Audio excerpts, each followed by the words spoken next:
Hello all. So, a new video, new way of doing the videos. Thought about it for a while.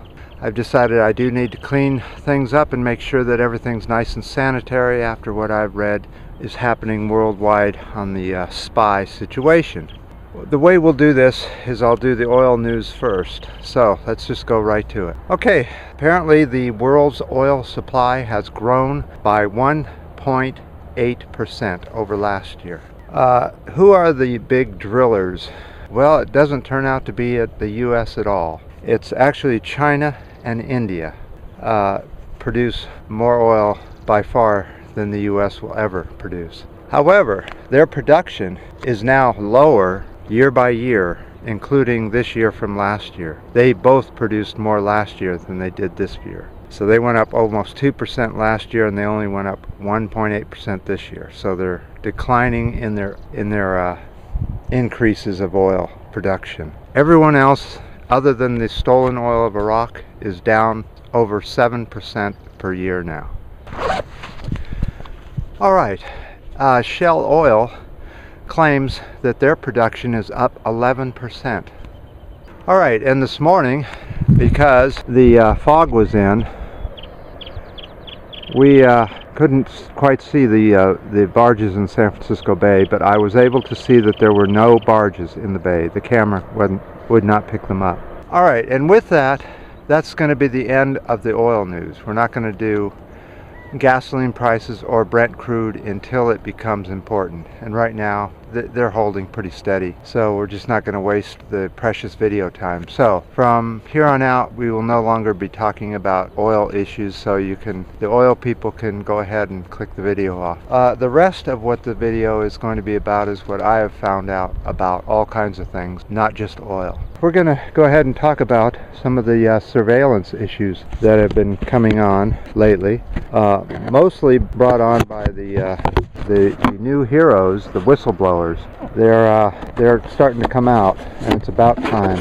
Alex Jones, who I don't listen to because I don't believe in racism or left versus rightism. I think that's stuff that the state has brought on to divide people and keep them voting either left or right, no matter what country you're in. It works quite well, and it gets rid of any third progressive parties that actually have thinking progressive candidates. So what the issue is why so much worry about terrorism or terrorists or people that plant bombs and that sort of thing?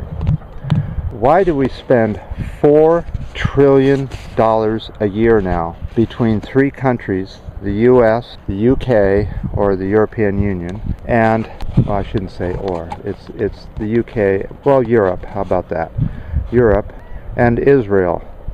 Now, most of the world does have some kind of conflict going between people, and they tend to kill each other one way or other. Back in the early days they would have feuds or wars or whatever it was, and it's not changed at all. The only thing that has changed is that we have made such a big deal out of it. Why do you say that? Well, because it's real simple. The Pew Institute took a poll and found out that 51% of the US don't mind losing their constitutional rights or the Fourth Amendment or any other amendment to stay safe from terrorism. Well, let's look at let's go over to the board. Okay, 26.5 million USans have heart disease. That equals out to 600,000 deaths a year. Most of that heart disease is from not doing their exercise and eating red meat and not eating enough fruits and vegetables to keep their arteries clear. Very little money is put into dealing with 600,000 deaths a year from heart disease. Auto deaths, 25,580 deaths per year in the US from auto accidents. Gun deaths in the US, 31,672. Drownings, 3,442.